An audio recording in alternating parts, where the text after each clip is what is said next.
জয় হিন্দ। দীপ social science ক্লাসে তোমাদের সবাইকে স্বাগত জানাই। আমি দীপজ্যোতি। তোমাদের আমি স্কুল সার্ভিস কমিশনের ভূগোল বিষয়ে সম্পূর্ণ সিলেবাস ভিত্তিক প্রস্তুতি করাবো বলেছি। আজকে আমরা আলোচনা করব পুঞ্জিত ক্ষয় সম্পর্কে। এই পুঞ্জিত ক্ষয় সম্পর্কে জানার আগে আমাদের কিছু শব্দ সম্পর্কে আগে ধারণা পেতে হবে, তারপরে আমরা পুঞ্জিত ক্ষয় সম্পর্কে আলোচনা করব। প্রথমে আমরা জানবো যে এক্সোজেনেটিক বলতে কি বোঝায়।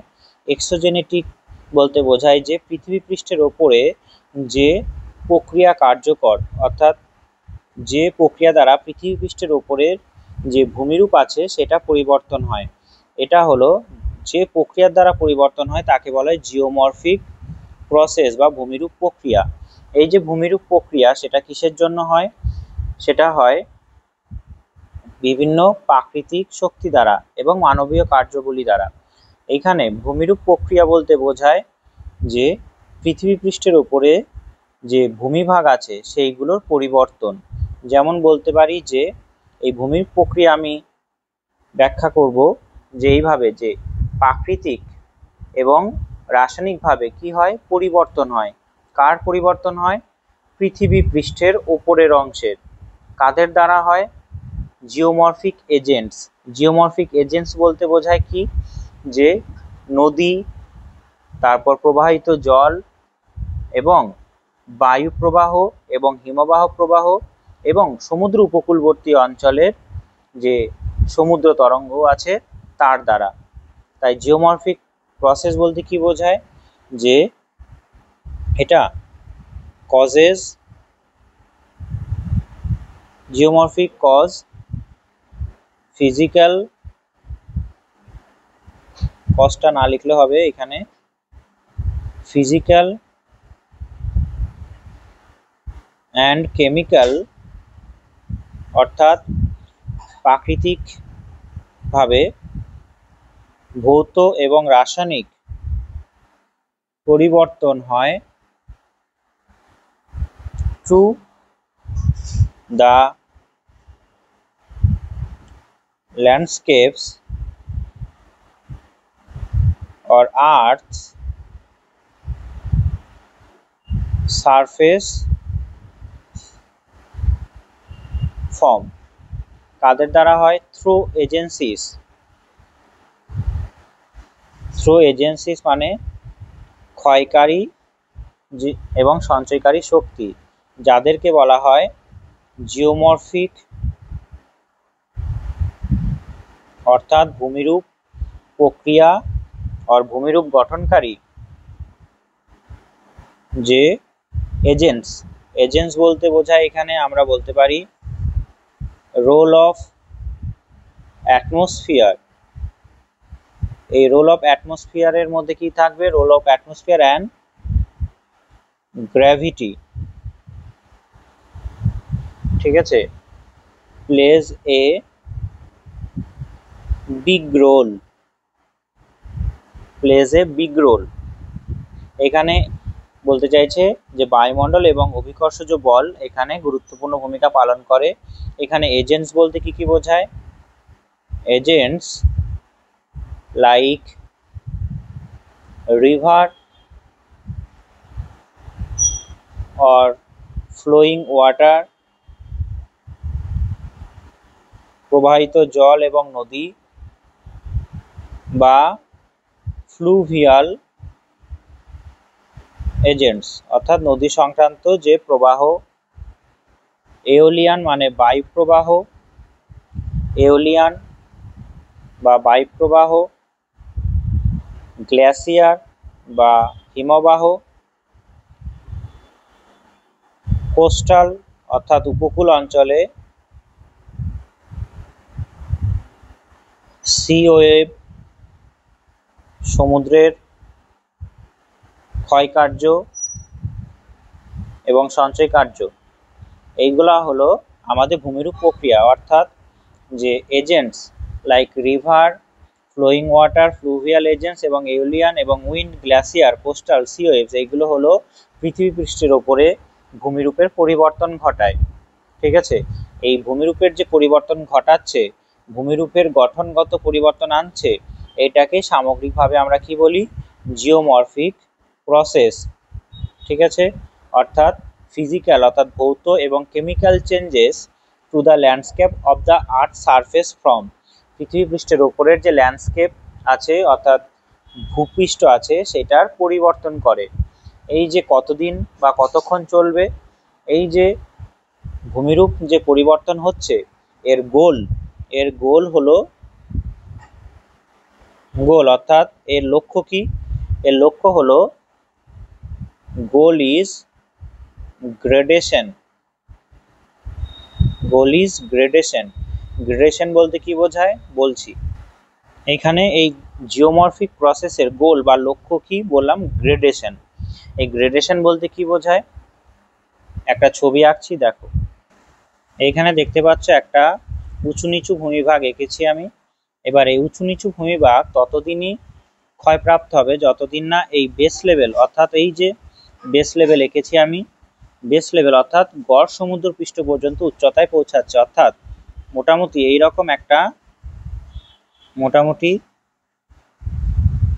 এইরকম একটা তলে যতদিন না পৌঁছাচ্ছে ততদিন এই অংশটা কি হবে, ক্ষয় পেতেই থাকবে। এই লাল কালারের এই অংশটাকে বলা হয় কি, গ্রেডেশন। এই লাল কালারের এই অংশটাকে বলা হয় গ্রেডেশন লেভেল, ঠিক আছে। এই যে এটা হলো গ্রেডেশন,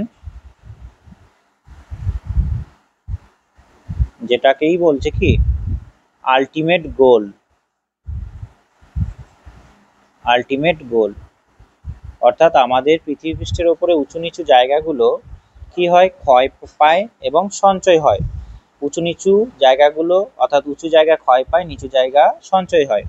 এই যে এইরকম করতে করতে জায়গাটা কি হয়, একটা নির্দিষ্ট তলে পৌঁছায়, যেটা আমি লাল কালি দিয়ে দেখালাম। এই অংশটাই হলো কি গ্রেডেশন লেভেল, ঠিক আছে। আর এই যে গ্রেডেশন লেভেলটা পৌঁছালো দুটো প্রসেস দ্বারা, একটা হলো অ্যাগ্রেডেশন অর্থাৎ আরোহণ, কে বলা হয় আরোহণ। আর এটা কি হবে, সঞ্চয় বলা হয় একে। এর দ্বারা কি হয়, নিচু জায়গা ভরাট হয়, ঠিক আছে। আর ডেগ্রেডেশন আর একটা প্রসেস, অবরোহণ, এটা হবে ক্ষয়। কি হবে, ক্ষয় হবে উঁচু জায়গা, ঠিক আছে। এবার এই যে গ্রেডেশন বা আলটিমেট গোল বললাম, এটা কত দূর পর্যন্ত ক্ষয় হবে, যতদিন এই বেস লেভেলে পৌঁছাচ্ছে। বেস লেভেল মানে বলতে বোঝায় গড় সমুদ্র পৃষ্ঠ, ঠিক আছে। বেস লেভেল বলতে বোঝায় কি, বেস লেভেল হলো বা গড় সমুদ্র পৃষ্ঠ, যাকে বলা হয় ক্ষয়ের শেষ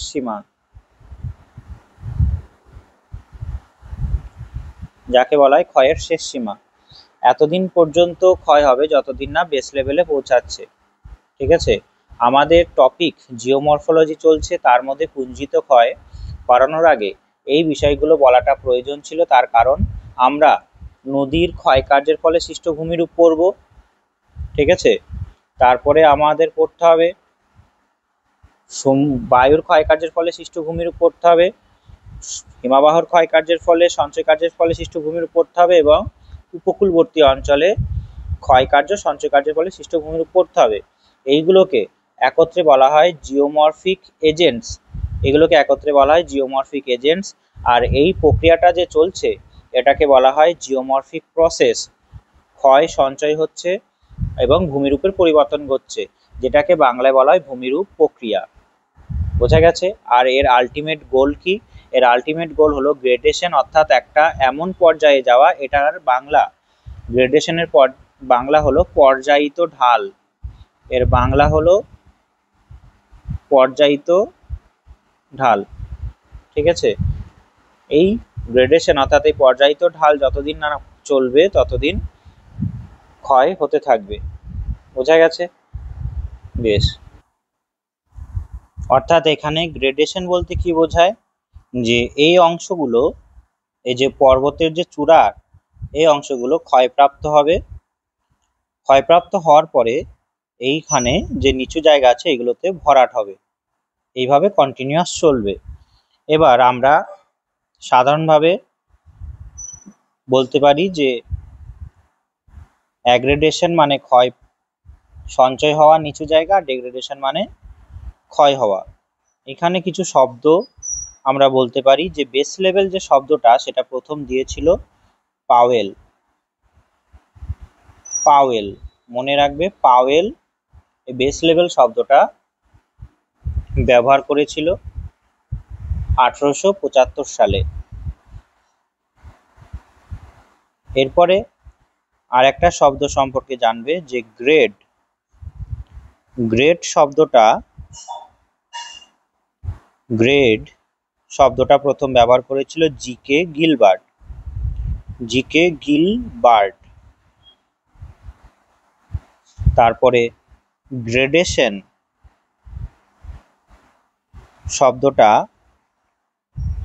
কয়েন করেছিল, মানে দিয়েছিল প্রথম চেম্বারলিন এবং সলসবেরি। ঠিক আছে, চেম্বারলিন অ্যান্ড সলসবেরি গ্রেডেশন শব্দটা প্রথম কয়েন করেছিল। আর গ্রেডেশন শব্দটা ভালোভাবে ব্যবহার করেছিল চেম্বারলিন সলসবেরি। কবে দিয়েছিল সেই সালটা মনে রাখবে, 1904 সালে। আর গ্রেডেশন শব্দটা ভালোভাবে ব্যবহার করেছিল উইলিয়াম মরিস ডেভিস, তার যে ফ্লুভিয়াল সাইকেল অফ এরোশন আছে সেখানে। ঠিক আছে, অর্থাৎ নদীর ক্ষয়কার্যের যে পর্যায় আছে, ক্ষয়চক্র আছে ডেভিসে, সেখানে তিনি ব্যবহার করেছিল। এখানে মনে রাখবে যে ডেভিস আর চেম্বারলিন যে গ্রেডেশন শব্দটা ব্যবহার করেছিল সেটা একটু আলাদাভাবে। ডেভিস বলেছিল যে শুধুমাত্র ডেভিস এই গ্রেডেশন সম্পর্কে কি বলেছিল, ডেভিস গ্রেডেশন সম্পর্কে বলেছিল যে শুধুমাত্র মেনলি, মানে শুধুমাত্র মূল লক্ষ্য কি, এরোজেন হবে। এরোজেন হলো প্রাইমারি প্রসেস গ্রেডেশনে। আর চেম্বারলিন সলসবেরি কি বলেছিল গ্রেডেশন সম্পর্কে,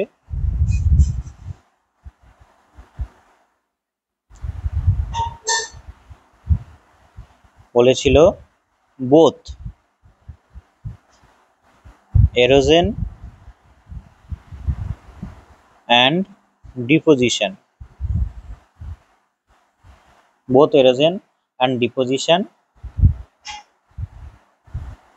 সম্পর্কে বলেছিল। আর বলেছিল এই দুটো কন্টিনিউ চলবে, ব্যালেন্স হয়েতে চলবে। আর এখানে ডেভিস কি বলেছিল, ডিপোজিশনটাকে সেকেন্ডারি বলেছিল। অর্থাৎ প্রথমে ডেভিস বলেছিল যে এরোজনটাই প্রাইমারি প্রসেস আর ডিপোজিশনটা সেকেন্ডারি প্রসেস। ঠিক আছে, তবে ডেভিস এবং চেম্বারলিন এবং সলসবেরি গ্রেডেশন যে শব্দটা সেটা কেমন করে ব্যবহার করেছিল বোঝা গেল। Chamberlin both erosion and ডিপোজিশনকে balance হিসাবে চলবে বলেছে, ডেভিস এরোজেনটাকে প্রাইমারি প্রসেস বলেছে আর ডিপোজিশনটাকে সেকেন্ডারি প্রসেস বলেছে। তবে আমরা বুঝতে পারলাম যে জিওমরফিক প্রসেস সম্পর্কে। এরপরে জিওমরফিক প্রসেস সম্পর্কে হয়ে যাওয়ার পরে আমাদের আজকের মূল টপিক কি, পুঞ্জিত ক্ষয়। পুঞ্জিত ক্ষয় সম্পর্কে এরপরে আমরা জানবো ভালো করে। ঠিক আছে, প্রথমে আমরা পুঞ্জিত ক্ষয়ের সংজ্ঞাটা জেনে নিই। পুঞ্জিত ক্ষয়, একে মাস ওয়াস্টিংও বলা হয়, মাস ওয়াস্টিং বলা হয়, মাস মুভমেন্টও বলা হয়। বলতে কি বোঝায় আমি বলছি, শুনে নাও। যে ইট রেফার্স টু, অর্থাৎ এটা বলতে বোঝায় refers to the downslope movement of regolith.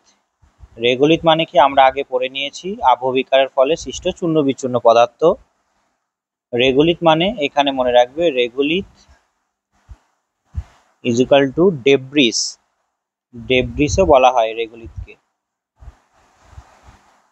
ঠিক আছে, ডেব্রিস বা স্ক্রি বা লুজ,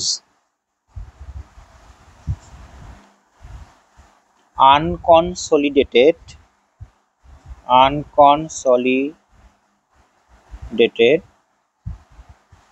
মিক্সচার অফ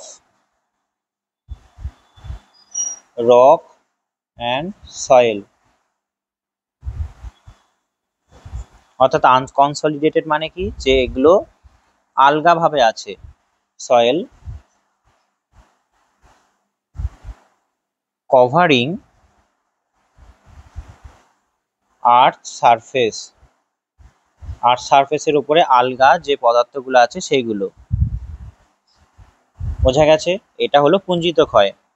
আর এর মেন ফোর্স কি, এর মেন ফোর্স হলো, ফোর্স ইজ গ্রাভিটি, অর্থাৎ মাধ্যাকর্ষণ শক্তি। তাই এটাকে কি বলা হয়, সো ইট ইজ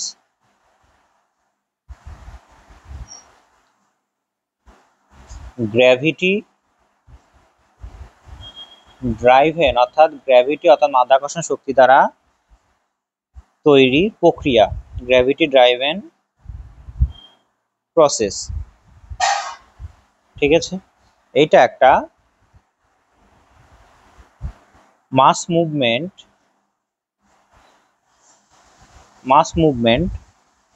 একটা কন্টিনিউয়াস প্রসেস। মাস মুভমেন্ট একটা কন্টিনিউয়াস প্রসেস। অ্যাক্টিং, কন্টিনিউয়াস মানে অল টাইম চলতেই থাকে। অ্যাক্টিং অন অল স্লোপস, অর্থাৎ সমস্ত ঢালেই এই প্রক্রিয়া কার্যকর হয়।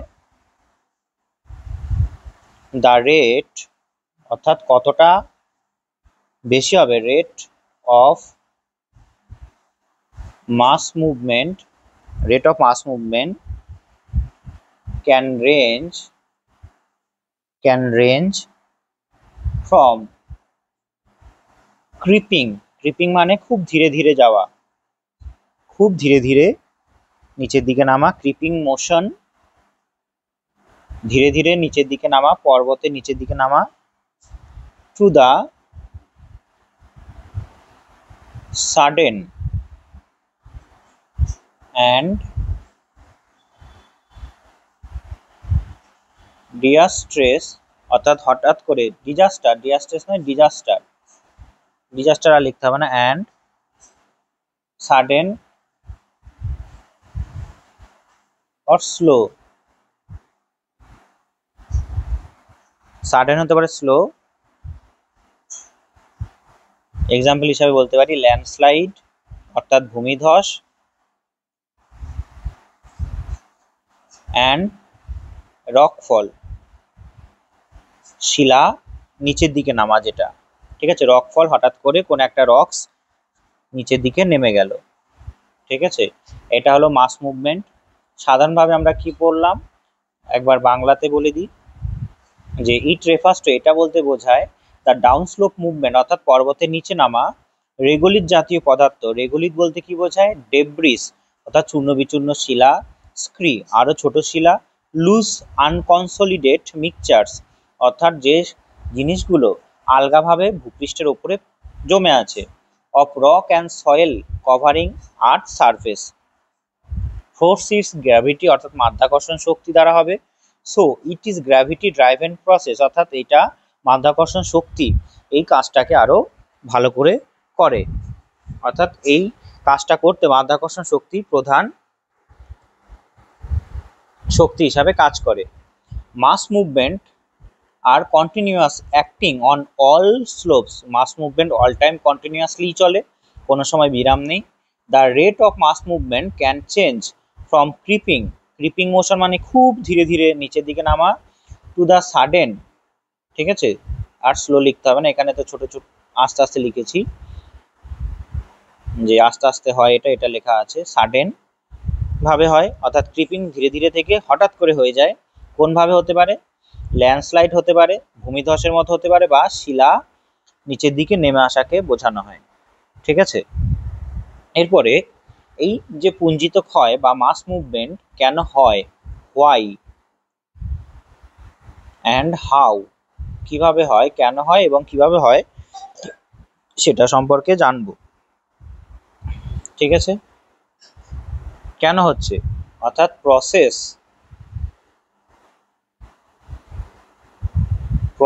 Of mass wasting.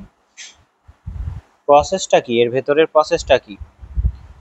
এর ভেতরে প্রথম প্রসেস যদি প্রিন্সিপাল ফোর্স বলি, প্রিন্সিপাল ফোর্স মূল চালিকা শক্তি, প্রিন্সিপাল ফোর্স যদি বলি সেটা হবে কি? গ্র্যাভিটি। প্রিন্সিপাল ফোর্স হবে গ্র্যাভিটি। গ্র্যাভিটি মানে কি? মাধ্যাকর্ষণ শক্তি। ঠিক আছে, মাধ্যাকর্ষণ শক্তি। এখানে গ্র্যাভিটি কি করে কাজ করে? এইটা একটা ভূপৃষ্ঠের অংশ, এখানে একটা এরকম একটা বড় ভারী পদার্থ আছে। ঠিক আছে, এই অংশটা কি করবে? এই দিকটা তো চাপ দেবে, ভূপৃষ্ঠের নিচে তো চাপ দেবে, তাই কি বলছি আমি?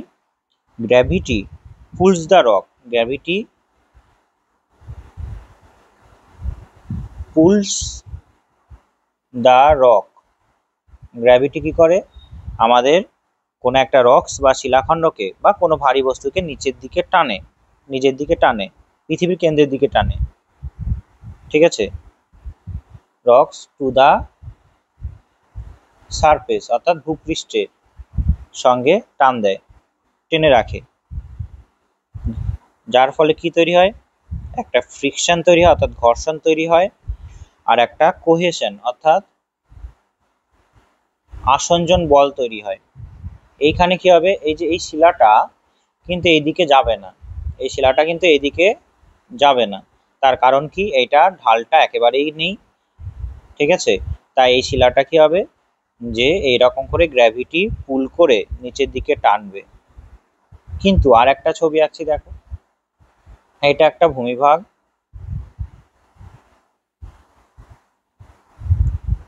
এটা একটা ভূমিভাগ, ঢালু ভূমিভাগ। এখানে এরকম একটা শিলাখণ্ড জমে আছে, এইটা কি করবে? এই যে কেন্দ্র থেকে, এই শিলার কেন্দ্র থেকে আমাদের কি করবে? যে কেন্দ্র থেকে এইখানে একটা টান দেবে, যেটাকে বলা হয় গ্র্যাভিটি ফোর্স, তাই তো? গ্র্যাভিটি ফোর্স এটাকে বলা হবে। আর আরেকটা কি? আরেকটা যেটা বল কাজ করবে এই দিকে, এটাকে বলা হয় শিয়ার ফোর্স। এটা হলো শিয়ার ফোর্স, বাংলাটা বলছি আমি লিখে নিই, শিয়ার ফোর্স বা ট্যানজেনশিয়াল ফোর্স। শিয়ার ফোর্স বলতে বোঝায় এই যে শিলাটা যে ভূভাগের উপরে আছে, এই যে ভূভাগের উপরে যে আছে এটা একটা অ্যাঙ্গেল আছে, তাই না? এই অ্যাঙ্গেল আছে বলে এটা কি হবে, নিচের দিকে নামার চেষ্টা করবে, নিচের দিকে নামার চেষ্টা করবে। ঠিক আছে, নিচের দিকে নামার চেষ্টা করবে, এইটাকেই বলা হয় শিয়ার ফোর্স, অর্থাৎ স্লোপ অ্যাঙ্গেল, অর্থাৎ ঢালের যে কোণ আছে, এখানে ঢালের কোণ কি ছিল, একবারে 0 ছিল। এখানে ঢালের কোণটা কি হবে, এটা প্রথম পর্যায়ে, এটা দ্বিতীয় পর্যায়ে, এই ঢালের কোণটা একটু বেশি, তাই এখানে শিয়ার ফোর্স এখানে বেশি কাজ করবে, স্লোপ অ্যাঙ্গেল বেশি আছে। ঠিক আছে, আর এইখানে আর একটা কি, যে এই দিকটাও একটা বল কাজ করবে, এটাকে কি করবে, এটা যে এই যে তীরটা আঁকলাম এটা কি করবে, রক্সটাকে pulling the block to the surface. অর্থাৎ আর একটা বল এখানে থাকবে কি, যে শিলাস্তর এইখানে রেখে দেওয়ার মতো একটা কাজ করবে, ফোর্স কাজ করবে, অর্থাৎ এইখানে থেকে যাতে নিচের দিকে না নামে, এই কটা বল কাজ করবে। এবার এইখানে ধরে নাও যখন পুঞ্জিত ক্ষয় হবে, কখন পুঞ্জিত ক্ষয় হবে, হোয়েন হোয়েন কখন, শিয়ার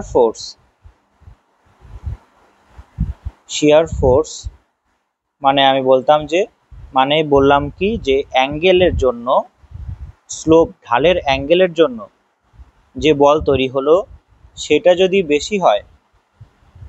যদি বেশি হয় রেজিস্টিং ফোর্স, অর্থাৎ যতটা রেজিস্টিং ফোর্স,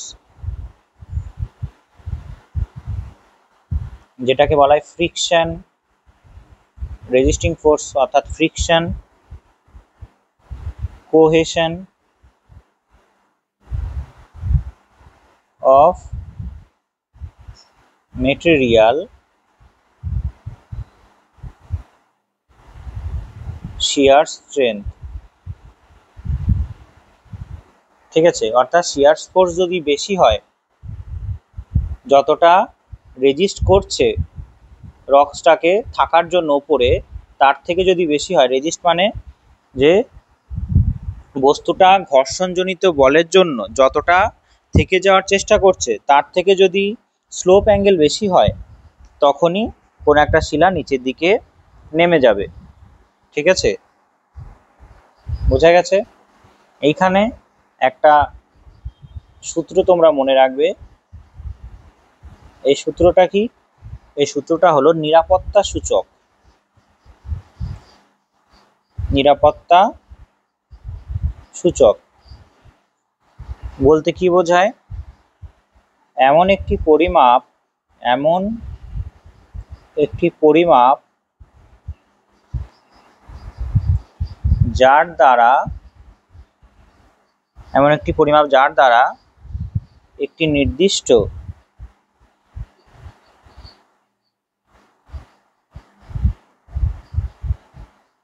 সিস্টেমের ভার বহন করার ক্ষমতা। সূত্র হিসাবে যদি বলি, নিরাপত্তা সূচককে ইংরেজিতে বলা হয় factor of safety. Factor of safety সূত্রটা এরকম হবে,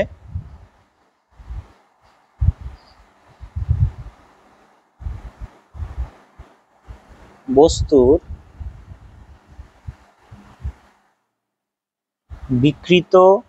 বিকৃতি জনিত চাপ আর চাপের কৌণিক পরিমাণ।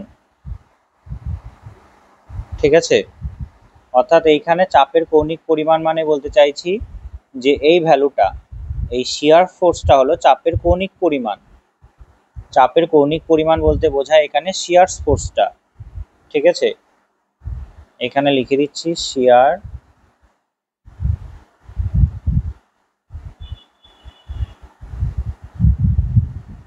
ফোর্স। এই শিয়ার ফোর্স যদি বেশি হয় তখন কি হবে, আমাদের পুঞ্জিত ক্ষয় হবে। ঠিক আছে, অর্থাৎ আর বিকৃতিজনিত চাপ বলতে কি বোঝায়, এই যে resisting force, friction, cohesion of material, shear strength, অর্থাৎ ঘর্ষণজনিত বাধাকে বোঝাচ্ছে কি, বিকৃতিজনিত চাপ ঘর্ষণজনিত বাধাকে বোঝাচ্ছে। তাই এখানে আমরা বলতে পারি যদি শিয়ার ফোর্স এখানে 50 হয় অর্থাৎ বেশি হয়, আর বিকৃতিজনিত চাপ যদি 10 হয় তখন কি হবে, ভ্যালুটা কি হবে 0.1 হবে। তাই তো, সাধারণভাবে একটা ক্যালকুলেশন করি, ধরে নাও এটা 1 আর শিয়ার ফোর্স 10, তাহলে কত বেরোলো, 1-এর কম। এটাকে কি বলবো, 1-এর কম হলো, 1-এর কম। এক্ষেত্রে পুঞ্জিত ক্ষয়, পুঞ্জিত সঞ্চালন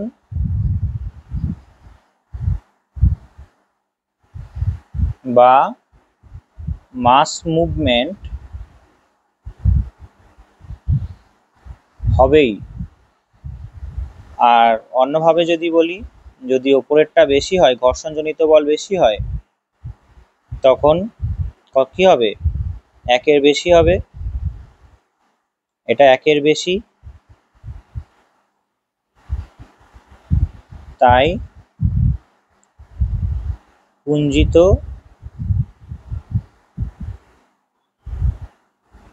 বা মাস মুভমেন্ট হবে না। তাই এখানে আমরা বলতে পারি যে এফওএস, মনে রাখবে এফওএস অর্থাৎ ফ্যাক্টর অফ সেফটি যদি 1-এর বেশি হয়, মাস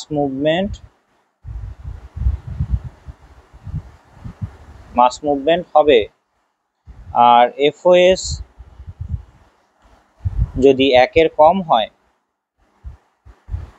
মাস মুভমেন্ট বা পুঞ্জিত ক্ষয় হবে না।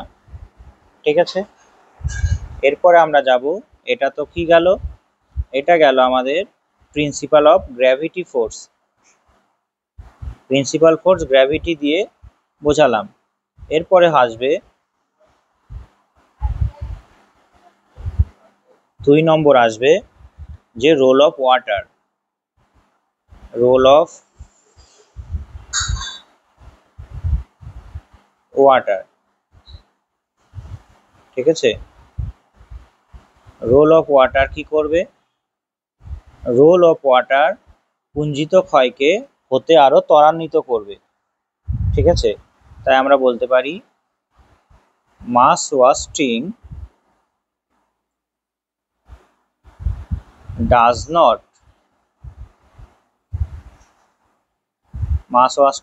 not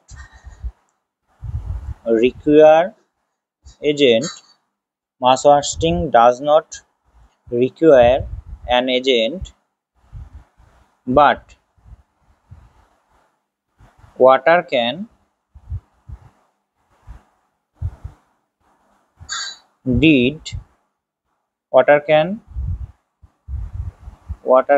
aid and accelerate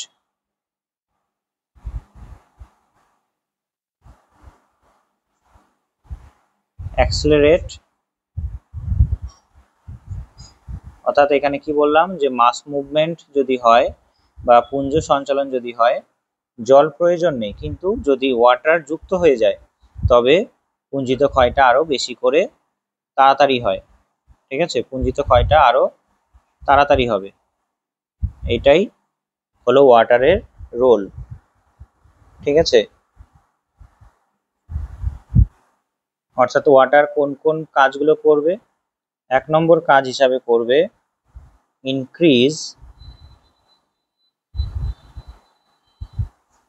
increase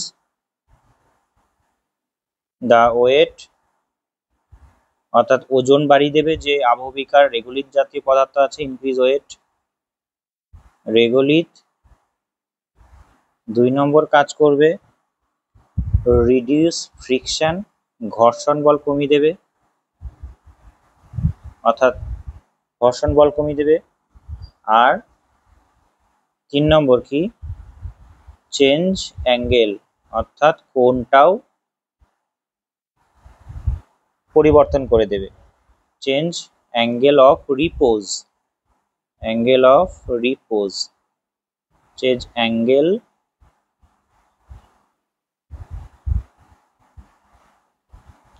of repose, এই কটা কাজ করবে। এখানে অ্যাঙ্গেল অফ রিপোজ বলতে কি বোঝায়? একটা শব্দ আমাদের এলো, অ্যাঙ্গেল অফ রিপোজ বলতে কি বোঝায়? অ্যাঙ্গেল অফ রিপোজ বলতে বোঝায় কোন একটা জায়গায়, ধরে নাও এটা একটা জায়গা, এটা আর একটা জায়গা, ঠিক আছে, একই জায়গা। আগে সংজ্ঞাটা, অ্যাঙ্গেল অফ রিপোজের আগে সংজ্ঞাটা লিখে দিই, তারপর বলছি। refers to the angle that form a stable slope of an unconsolidated material dropped on a surface, অর্থাৎ অ্যাঙ্গেল অফ রিপোজ বলতে বোঝায় এমন একটা অ্যাঙ্গেল যেখানে যে আনকনসলিডেটেড অর্থাৎ আলগা বস্তুগুলো আছে সেইগুলো একটা স্টেবেলে থাকে। ঠিক আছে, একটা স্টেবল ফর্মে থাকে, কোনো ধরনের মুভমেন্ট হয় না, এমন একটা অ্যাঙ্গেল আছে, সেটা একটা স্টেবল ফর্মে আছে। ঠিক আছে, বোঝা গেছে? এইখানে আমি একে দেখাচ্ছি বিষয়টা, একে দেখালে বুঝতে পারবে। বেশ, এটা একটা অ্যাঙ্গেল, এখানে একটা সারফেস, এইখানে আবহবিকার জাত পদার্থগুলো এরকম করে জমে আছে, এরকম করে জমে আছে, তাই তো?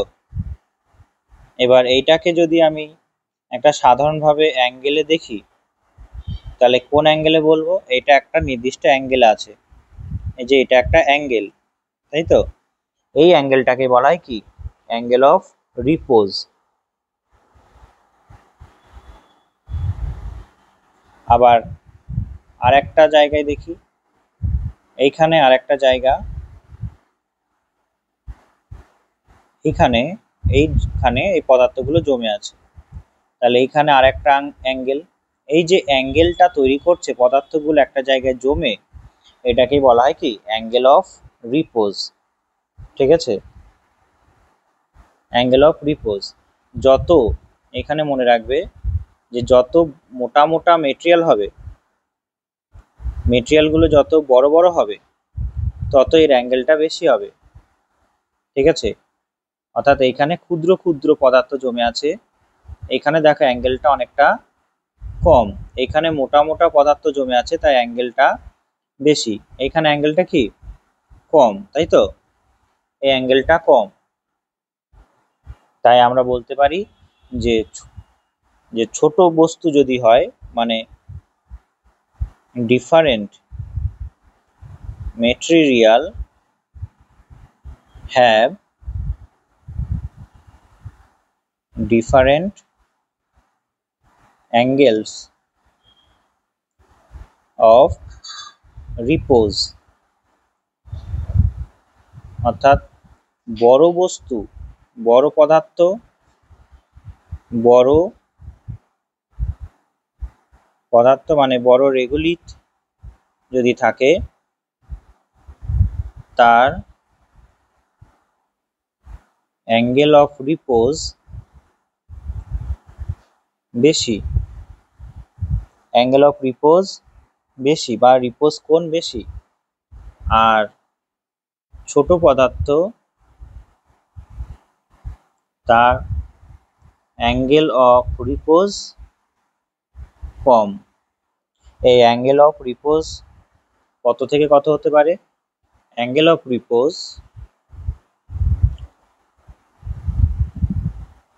0 ডিগ্রি থেকে 90 ডিগ্রি হতে পারে, ঠিক আছে? যদি এই দুটোতে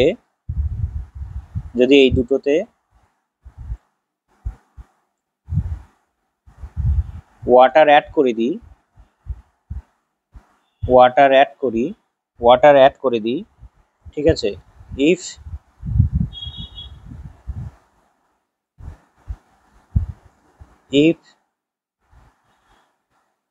ওয়াটার অ্যাডেড, কি হবে? এই জায়গাটা কেমন হয়ে যাবে? ওয়াটার অ্যাড হলে এই জায়গাটা টোটালি এরকম করে অ্যাঙ্গেল অফ রিপোজ কি হবে? পুরোপুরি বদলে যাবে, অর্থাৎ অ্যাঙ্গেল অফ রিপোজ এরকম হয়ে যাবে, কোনো রকমই অ্যাঙ্গেল প্রায় থাকবে না, ঠিক আছে? কোনো রকম অ্যাঙ্গেলই প্রায় থাকবে না। তাই আমরা বলতে পারি এই জায়গাটা কি হয়ে গেল? ওয়াটার স্যাচুরেটেড, অর্থাৎ ওয়াটার এটাকে সম্পৃক্ত করে দিয়েছে, ওয়াটার স্যাচুরেটেড সেডিমেন্ট,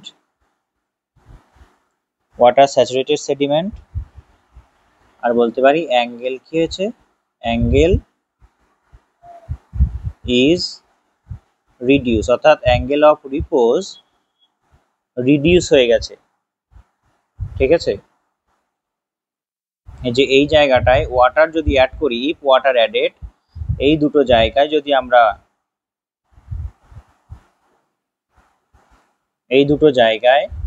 আমরা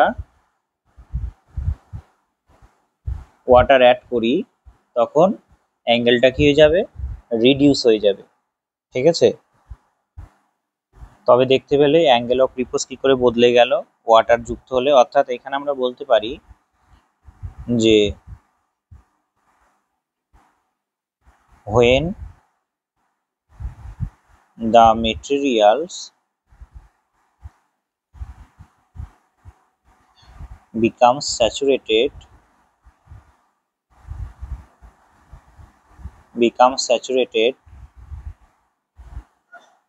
with water, the materials অর্থাৎ যখন জল মিশে যাবে সেই রেগুলির জাতীয় পদার্থতে, টেন্ডস টু ফ্লো, অর্থাৎ এমন অবস্থা তৈরি হবে যে প্রবাহিত হয়ে যাবে। কেমন ধরনের প্রবাহিত হবে? লাইক এ লিকুইড, জলের মতো প্রবাহিত হয়ে যাবে। This happens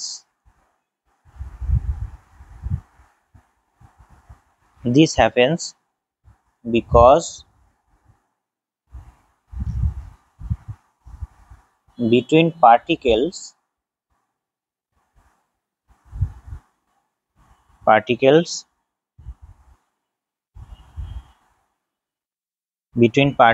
between the particles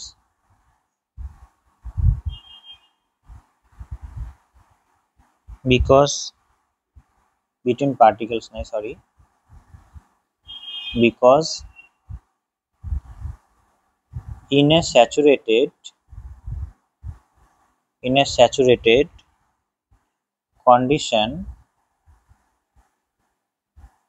condition like water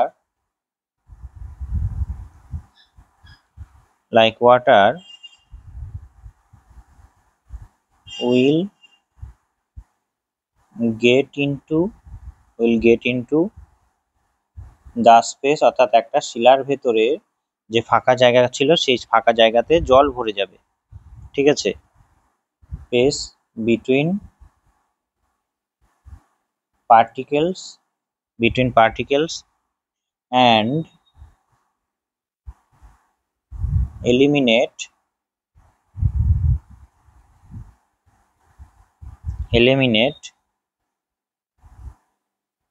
grain to grain frictional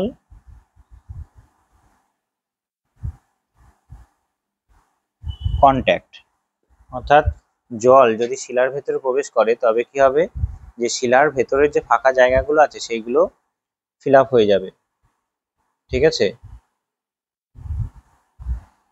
আবার কিছু কিছু জায়গায় সার্টেন কেসে কি হয়, in certain cases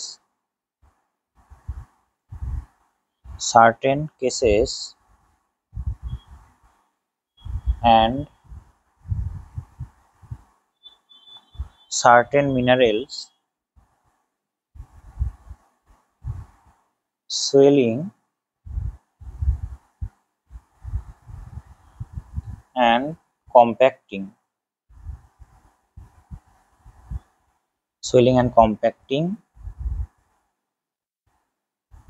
happens, অর্থাৎ এখানে কি হবে, যে সোয়েলিং মানে ফুলে যাওয়া, জলের সংস্পর্শে এলে, আবার কম্প্যাক্টিং মানে আরো সংকুচিত হয়ে যাওয়া, happens because of coming in contact with water, ঠিক আছে।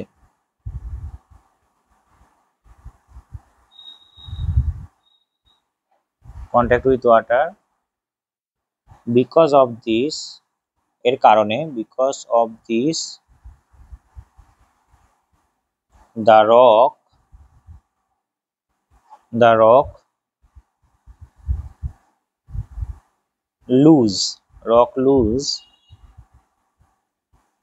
lose their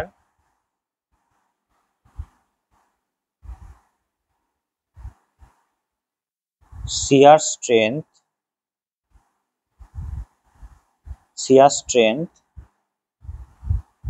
and become more prone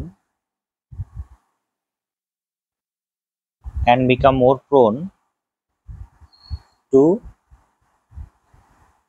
mass wasting,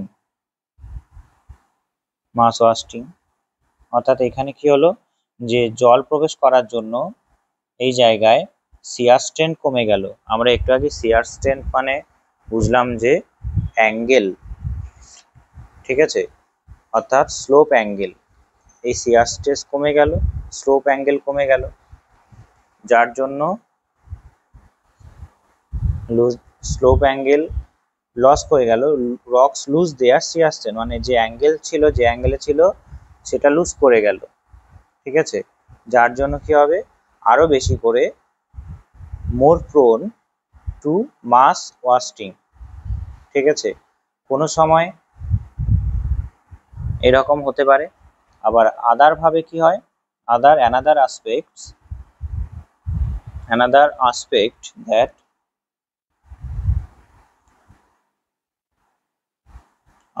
that is observed when material becomes saturated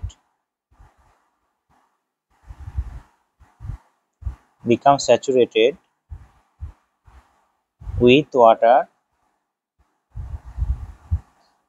অর্থাৎ যখন জলের দ্বারা সম্পৃক্ত হয়,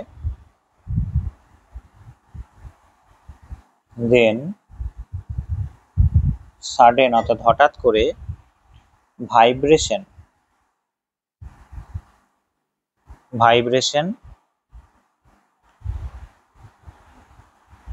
তৈরি হয়, লাইক দোজ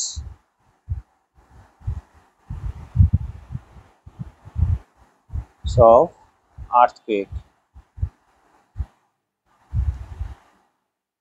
অর্থাৎ হঠাৎ করে যদি জলের সংস্পর্শে আসে মেটেরিয়ালগুলো, তখন কি হবে, প্রচুর পরিমাণে ভাইব্রেশন হয়ে যাবে রক্সে। ঠিক আছে, আমরা বুঝতে পারলাম যে জল কি ভূমিকা পালন করে পুঞ্জিত ক্ষয়ে, এবং মেন শক্তি কি, আমাদের গ্র্যাভিটি। এরপরে আমরা আরো কিছু মাস ওয়েস্টিং হওয়ার নিয়ন্ত্রক বলবো। একটা নিয়ন্ত্রক হলো মোটামুটি তিন নম্বর নিয়ন্ত্রক হিসাবে আমরা বলতে পারি যে geological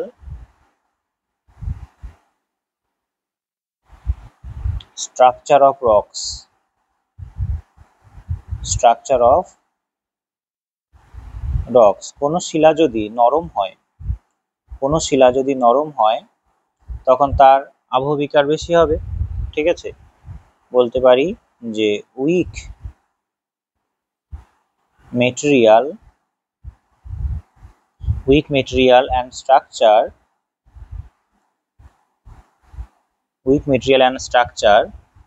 can aid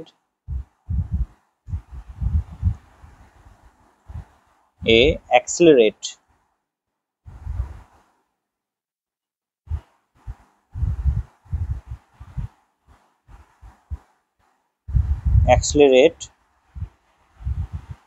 mass movement।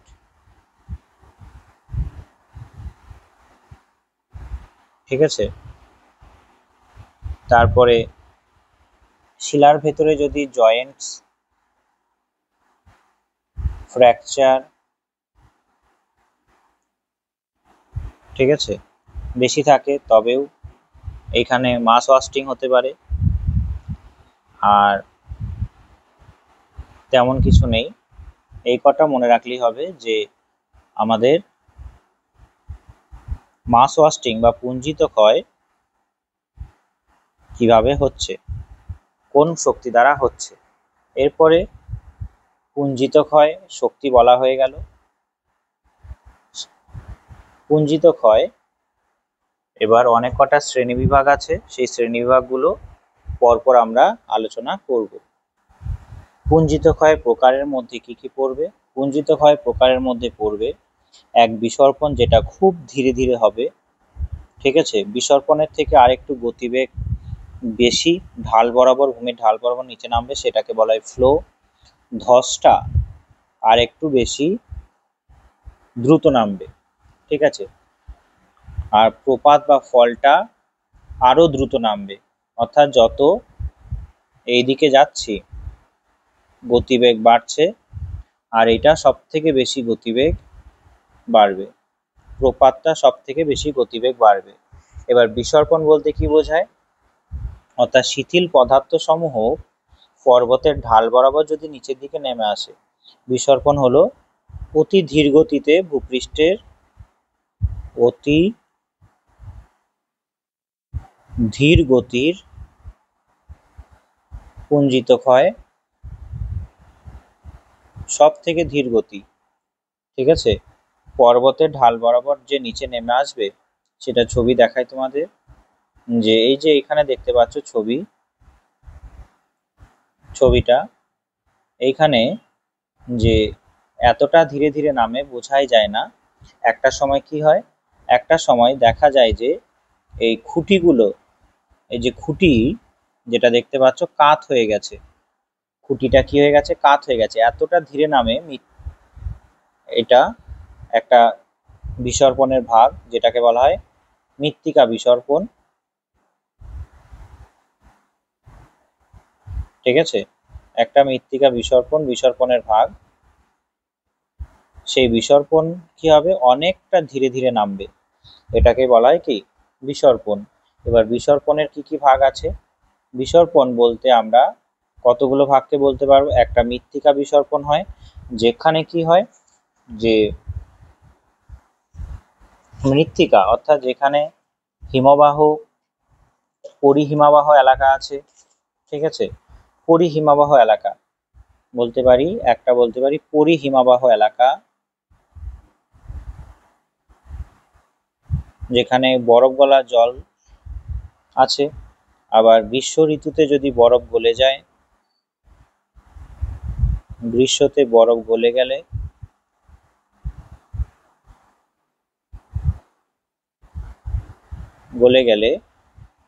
এই ধরনের ধীরগতির প্রভাব আসে। আবার বর্ষাকালে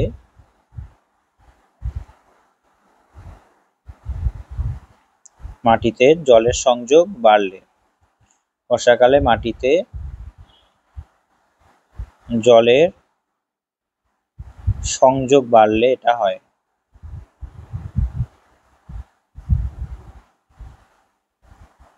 কি হয়? ধীরে ধীরে নিচের দিকে নেমে আসা, ঠিক আছে। যে এখানে দেখতে পাচ্ছ যে খুব ধীরে ধীরে নামে, হঠাৎ করে নামে না।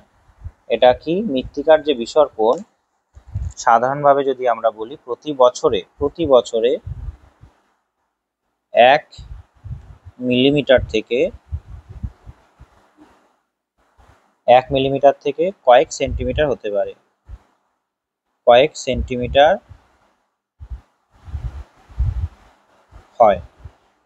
কখন হয়? পরিহিমাবহ এলাকায়, ঋতুভেদে যেখানে হিমবাহ গলে যায় এবং হিমবাহ জমাট বাঁধে সেখানে হয়। গ্রীষ্ম ঋতুতে যদি বরফ গলে যায় তখন হয়। আবার বর্ষাকালে যখন মাটিতে জলের সংযোগ হবে তখন এই ধীরগতি প্রবাহ বা মৃত্তিকা বিসর্পণ হবে। বছরে কতটা হয়? বছরে 1 মিলিমিটার থেকে কয়েক সেন্টিমিটার পর্যন্ত হতে পারে। এরপরে বিসর্পণের দ্বিতীয় ভাগ হলো কি? শিলা বিসর্পণ এবং ট্যালাস বিসর্পণ, ঠিক আছে। শিলা এবং ট্যালাস বিসর্পণ কি? যে এখানে ট্যালাস মানে কি আমরা আগেই পড়ে এসেছি। ট্যালাস মানে বলতে বোঝায় যে হিমবাহ অঞ্চলে, যেখানে গ্রীষ্মকাল, যেখানে দিনের বেলায় জল হয়ে যায় বরফ, আর রাত্রিবেলা কি হয়ে যায়? বরফ হয়ে যায়। এর জন্য যে আবহবিকার হচ্ছে, অর্থাৎ আমরা আবহবিকারে পড়েছিলাম ট্যালাস কি, স্ক্রি বা ট্যালাস। সেই ট্যালাসগুলো যখন ধীরে ধীরে মাধ্যাকর্ষণ শক্তির টানে একদম পর্বতের নিচে জমা হতে থাকবে, ঠিক আছে, একদম পর্বতের নিচে জমা হতে থাকবে, এরকম পর্বতের নিচে জমা হতে থাকবে, তখন তাকে বলা হয় কি?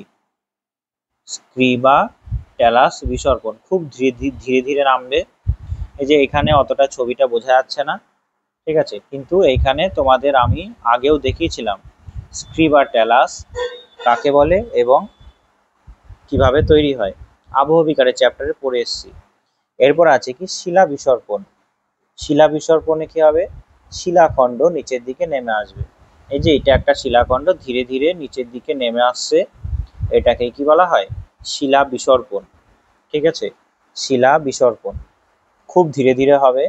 কোথায় হবে? পাহাড়ি অঞ্চলে, যেখানে রেগুলিক জাতীয় পদার্থ জমে আছে সেখানেই এইগুলো টুকরো টুকরো হয়ে খণ্ডে বিভক্ত আছে, এইগুলো ধীরে ধীরে নিচের দিকে নামবে।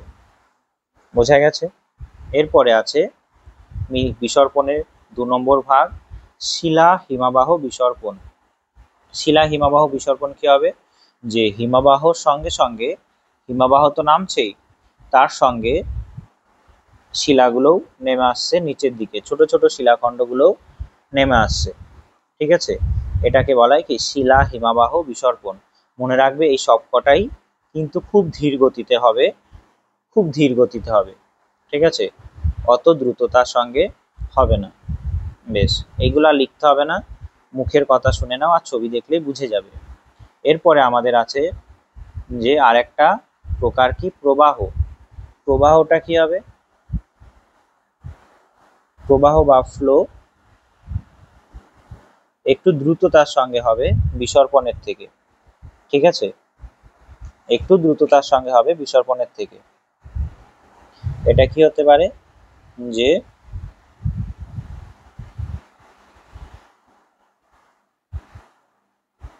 শিলাখণ্ড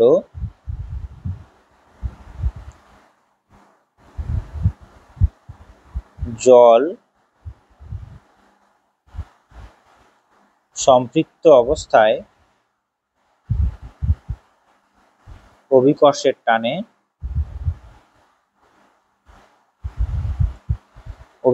টানে ধীর এবং দ্রুত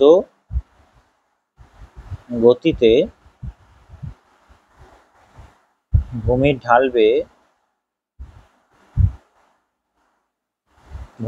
বেয়ে নিচে নামবে।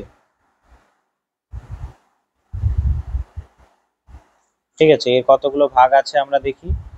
এই প্রবাহের ভাগ কি কি আছে? এর প্রভাবের ভাগ আছে যে এই প্রবাহ সাধারণত ধীরেও হয়, দ্রুতও হয়। সলিড ফ্লাকশন মনে রাখবে যে এটি কোথায় হবে? যে তুষারের গলনের জন্য হবে, তুষারের গলনের জন্য হয়। ঠিক আছে, বৃষ্টি কিংবা বরফ গলা জল, বৃষ্টি বা বরফ গলা জল দ্বারা হতে পারে। আর এটা কি হবে? যে পর্যায়ক্রমে এমনভাবে তৈরি হয় যেটা মানুষের কানের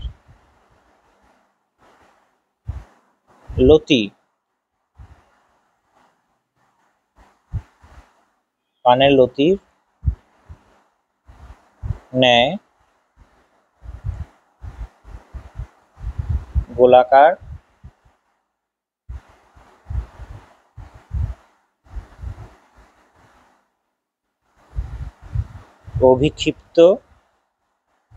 অভিক্ষিপ্ত আকারে অবস্থান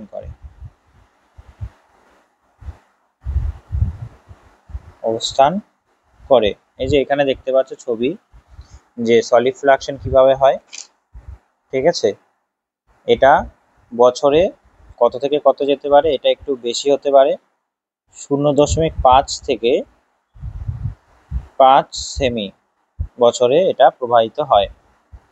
এখানে মনে রাখবে বরফ গলা জল এবং বৃষ্টির জলে হয়, মানুষের কানের লতির ন্যায় নিচের দিকে নামে, বা নিচের দিকে যখন নামে দেখতে লাগে কানের লতির মতো মানুষের।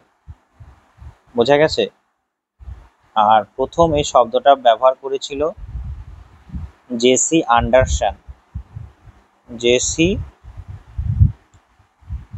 আন্ডারসন এই শব্দটা প্রথম ব্যবহার করেছিল।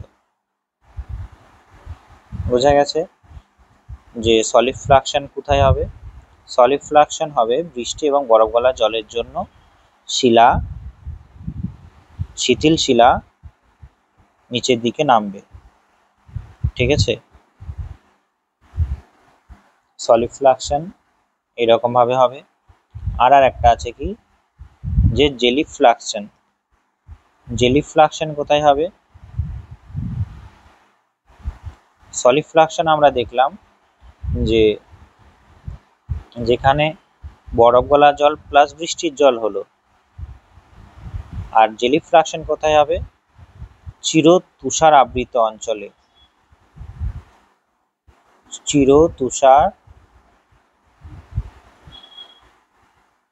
আবৃত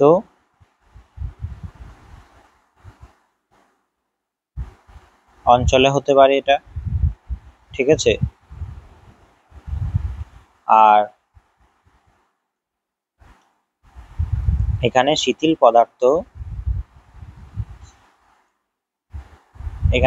পদার্থ কি হবে? বরফ গলা জল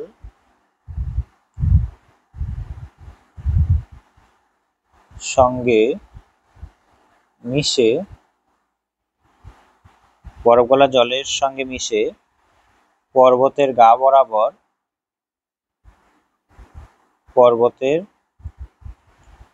বরাবর নিচের দিকে নামবে। ঠিক আছে,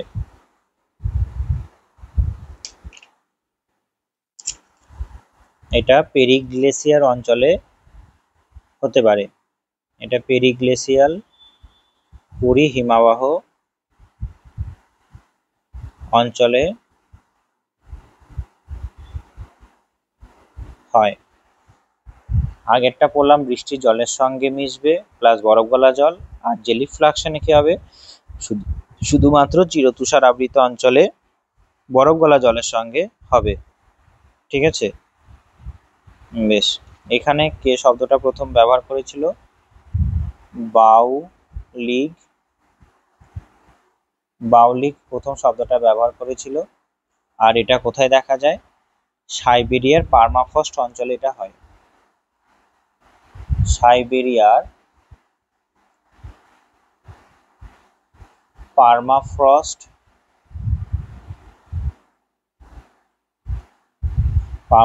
পার্মাফ্রস্ট অঞ্চলে হয়।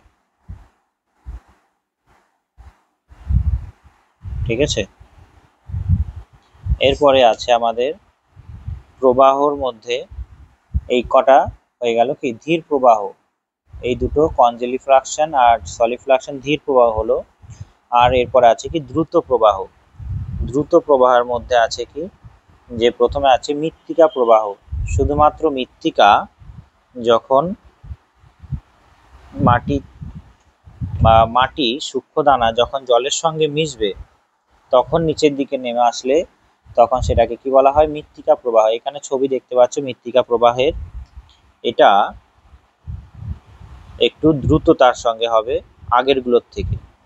ঠিক আছে, এগুলো একটু দ্রুততার সঙ্গে হবে আগেরগুলোর থেকে। একই কথা, মৃত্তিকা প্রবাহ মানে সূক্ষ্ম মৃত্তিকার কণাগুলো জলের সঙ্গে মিশে নিচের দিকে নামবে। এরপর আছে কি কর্দম প্রবাহ। কর্দম প্রবাহতে কি হবে? কর্দম প্রবাহতে কাদা মিশ্রিত জল নিচের দিকে নেমে আসবে। বছরে এটা একটু বেশি হয়।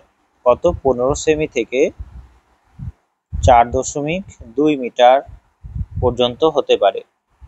ঠিক আছে, কর্দম প্রবাহটা একটু দ্রুত। এটা 15 সেমি থেকে 4.2 মিটার পর্যন্ত হতে পারে। ঠিক আছে, কাদা মিশ্রিত জল। কর্দম প্রবাহকে এইখানে ইংরেজিগুলো বলা হয়েছিল যে মৃত্তিকা বিসর্পণ হবে সয়েল ক্রিপ, ইংরেজিগুলো বলা হয়নি। Soil creep. তারপরে ট্যালাস বিসর্পণ হবে ট্যালাস ক্রিপ। এখানে শিলা বিসর্পণের মধ্যে হবে রক ক্রিপ। তারপর শিলা হিমবাহ বিসর্পণের ইংরেজি হবে রক গ্লেসিয়ার ক্লিপ।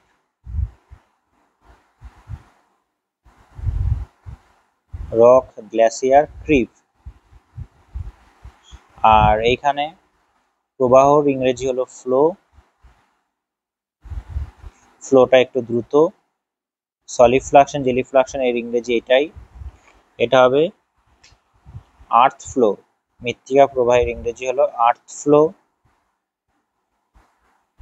তারপরে কর্দম প্রবাহ ইংরেজি হবে মাড ফ্লো। আর অবস্কর প্রবাহের ইংরেজি হবে ডেব্রিস ফ্লো। অবস্কর প্রবাহতে কি হবে?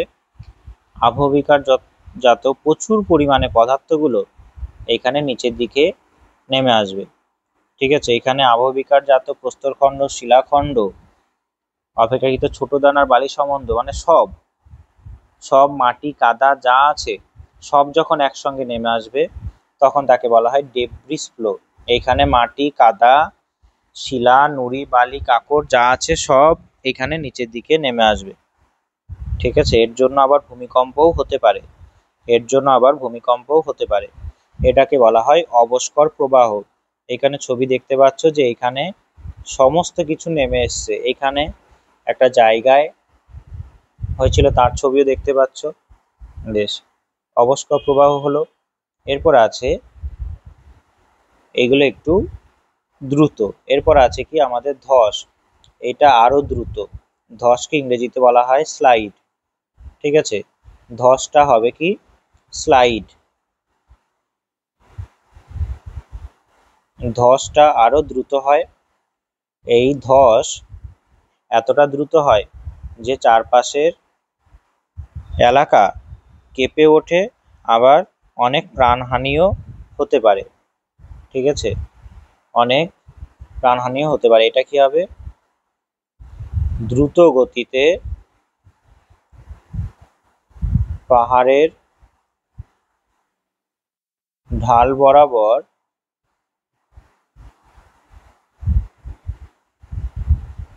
শিলাখণ্ড,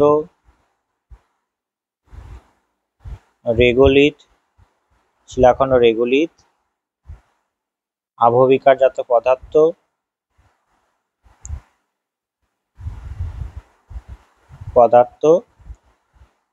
নিচে নামবে দ্রুত গতিতে। ঠিক আছে, এর অনেক কটা ভাগ আছে, সে ভাগগুলো এক এক করে দেখি। দেখো এখানে অবস্কর ধসের ইংরেজি হলো যে ডেব্রিস স্লাইড। এর ইংরেজি কি? যে ডেব্রিস স্লাইড। এখানে প্রচুর পরিমাণে যে ক্ষয়িত জিনিসগুলো ছিল সেইগুলো হঠাৎ করে দ্রুততার সঙ্গে অনেকটা নিচে নেমে আসবে, জলের সঙ্গেও মিশবে এখানে। ঠিক আছে, জলের সঙ্গেও মিশবে। এখানে প্রায় বিস্তার এর বিস্তার প্রায় 1 কিমি থেকে 500 মিটার হতে পারে বিস্তার। মানে এতটা এলাকা জুড়ে এই ধস হতে পারে। ঠিক আছে, এতটা এলাকা জুড়ে হবে। ঘন্টায় প্রায় 100 মাইল পার ঘন্টায় এটা প্রবাহিত হয়, 100 মাইল পার ঘন্টায়। তাহলে বুঝতে পারছো যে কতটা স্পিডে হবে। এর জন্য অনেক মানুষ মারাও যায়। বোঝা গেছে? এর জন্য অনেক মানুষ মারাও যায়। জলের সঙ্গে কাদা, বালি, নুড়ি সমস্ত মিশে এতটা দ্রুততার সঙ্গে নেমে আসবে, অর্থাৎ এটা কি দ্রুত, প্রচন্ড দ্রুত আবহবিকার জাত পদার্থ, রেগোলিথ সব নিচে, পর্বতের নিচে নামবে। ঠিক আছে, এরপর আছে কি শিলাধস মানে কি? এখানে দেখতে পাচ্ছ ছবি, যে এখানে কিছু শিলা কি হয়েছে, নিচের দিকে নেমে গেছে। এখানে কিছু শিলা এরকম নিচের দিকে নেমে গেছে, এইগুলোকে বলা হয় শিলাধস, অর্থাৎ রক স্লাইড।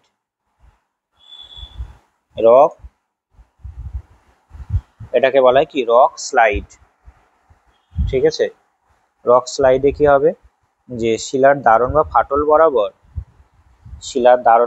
বরাবর শিলাখণ্ড নিচে নেমে আসবে। শিলার ফাটল দারণ বরাবর শিলাখণ্ড নিচে নেমে আসবে। এখানে শুধুমাত্র শিলাখণ্ড নেমে আসবে। ছবি দেখতে পাচ্ছ, এই যে শিলাখণ্ড নিচে নেমে এসছে। ঠিক আছে, বেশ। এরপর আছে আমাদের ধস হয়ে যাওয়ার পরে আছে, এই যে এখানে আরো শিলাধসের ছবি দিয়েছি।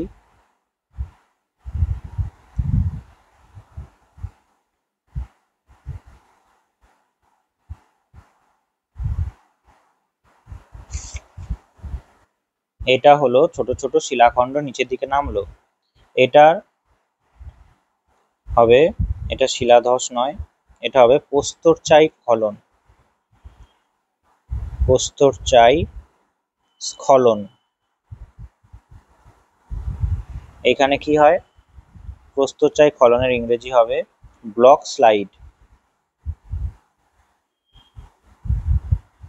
স্লাইডে কি হবে, এরকম একটা শিলাখণ্ডই টোটাল এলাকা জুড়ে শিলাখণ্ডই নেমে আসবে। ঠিক আছে, একটা দুটো নয়, অনেক কটা শিলাখণ্ড একসঙ্গে একটা যে স্ট্রাকচার তৈরি করেছিল একটা ব্লক অনুযায়ী, টোটাল এলাকাটাই নেমে এসছে। দেখো, টোটাল এলাকাটাই নেমে এসছে নিচের দিকে। ঠিক আছে, এখানে যেমন নিচের দিকে নেমে এসে, এটাকে বলা হয় কি? Block slide. এটাকে বলা হয় ব্লক স্লাইড। এরপর আছে আমাদের স্লাম কাকে বলা হয়? স্লাম্প, এরপরে আছে আমাদের স্লাম্প।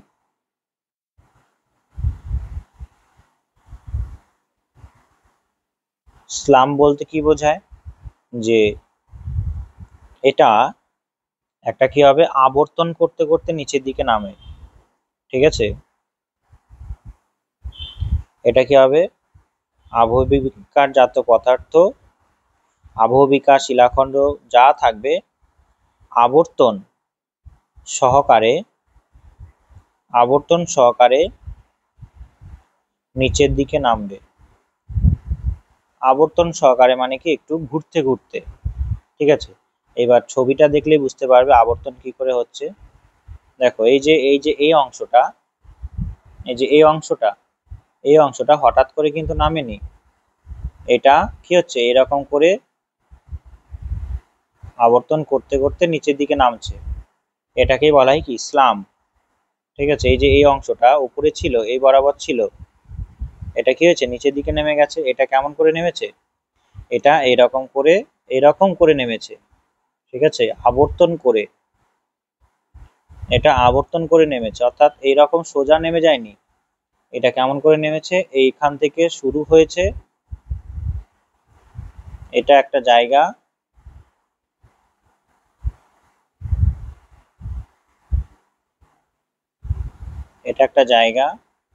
এই জায়গায় এরকম একটা শিলা এখান থেকে যখন ক্ষয় হয়েছে, তখন এইরকম ধীরে ধীরে এরকম নেমেছে, ঠিক আছে।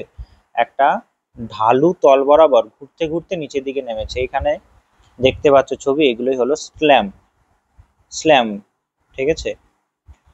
আর এইগুলো কি, একটা একক আবর্তন হতে পারে, একবারই একটা নিচের দিকে নেমে গেছে একবারই আবর্তন করে। আর কি আছে, অনেক কটা স্লাইডে ভাগ হয়ে বহু আবর্তনের ফলেও নামতে পারে। আর ক্রমপর্যায়ে আবর্তন, একবার এইভাবে নামছে, একবার এইভাবে নামছে, এইভাবেও নামতে পারে। অর্থাৎ অনেক কটা আবর্তন হলে তাকে ক্রমপর্যায়ে আবর্তন বলা হয়। তাহলে স্লাম্প মানে কি, এখানে মনে রাখবে যে আবর্তনীয় হবে, আবর্তন করবে। বেশ, এরপরে আছে আমাদের আর একটা পুঞ্জিত ক্ষয়ের আছে, এটাকে বলা হয় প্রপাত। প্রপাত কি হবে, প্রপাতটা হবে আরো দ্রুত, হঠাৎ করে ধপ করে নিচের দিকে নেমে পড়বে, ঠিক আছে। এটাকে বলা হয় প্রপাত। এখানে কোনো মাধ্যমই লাগবে না, এখানে নিচের কোনো মাধ্যমই লাগবে না। তাহলে প্রপাত কি হবে, প্রপাতকে বলা হয়, ইংরেজিতে বলা হয় ফল, এই প্রপাত কি হবে, কোনো প্রকার মাধ্যম ছাড়াই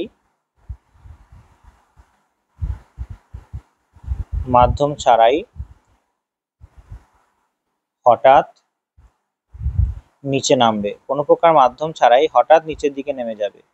এখানে কোনো মাধ্যম লাগবে না। আমি দেখাচ্ছি উদাহরণে, ছবি দেখতে পাচ্ছ যে এইখানে এই যে প্রপাত যে হয়েছে, এই অংশটা, এই যে শিলাখণ্ডটা, এটা ওপর থেকে একদম ধপ করে নিচের দিকে নেমে গেছে, ঠিক আছে, কোনো মাধ্যম ছাড়াই নিচের দিকে নেমে গেছে। এই অংশটা নিচের দিকে নেমে গেছে কোনো মাধ্যম ছাড়া, অর্থাৎ তলদেশের কোনো অংশ লাগেইনি। আগের গুলো কি হচ্ছিল, গড়ি গড়ি নামছিল।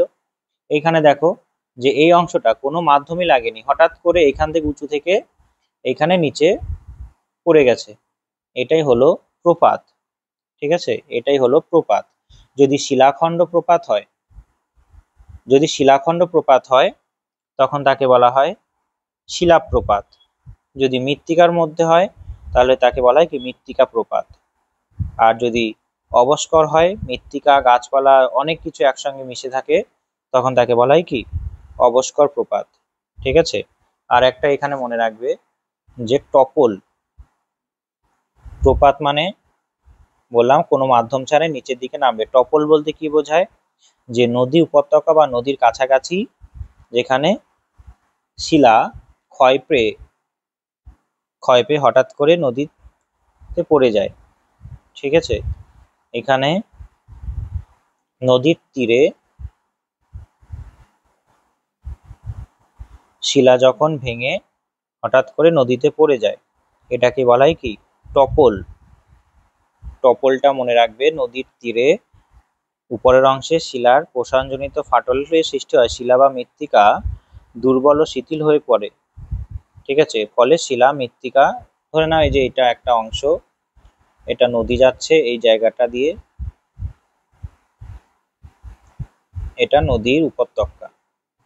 ঠিক আছে, এটা নদী উপত্যকা। এবার এই বরাবর শিলা ভেঙে গেল, এই বরাবর শিলা ভেঙে গেল, তখন এই শিলাটা টোটালি এখান থেকে ভেঙে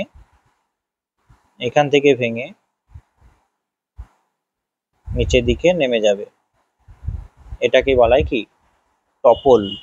ঠিক আছে, কোনো মাধ্যম ছাড়াই হঠাৎ করে নিচের দিকে নেমে যাবে, এইটাকেই বলা হয় টপল। আর প্রপাত কয়েক ভাগে ভাগ করা যায় বললাম। যদি মৃত্তিকা নিচের দিকে নামে তখন তাকে বলা হয় মৃত্তিকা প্রপাত, যেটাকে বলা হয় ইংরেজিতে কি বলা হয়? সয়েল ফল। মৃত্তিকা প্রপাত কোনো প্রকার মাধ্যম ছাড়াই নিচে নেমে যাবে। 2 নম্বর কি? শিলাপ্রপাত। শিলাপ্রপাতকে ইংরেজিতে বলা হয়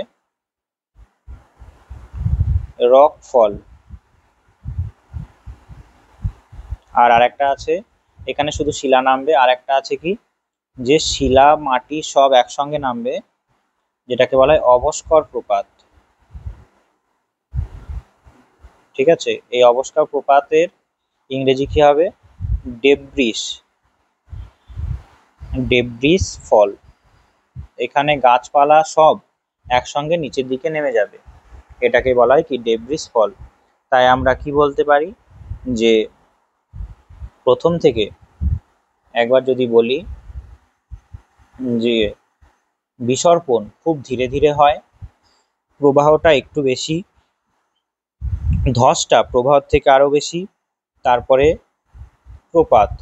আর স্লাম তো আলাদা একটা ক্যাটাগরি, যেটা আবর্তনের সহকারে নিচের দিকে নামবে। ঠিক আছে, এই পয়েন্ট যেখানে করলাম, এই যে পয়েন্ট কটা যে করলাম, এগুলো কিন্তু মনে রাখবে। প্রথমে আসবে বিসর্পণ,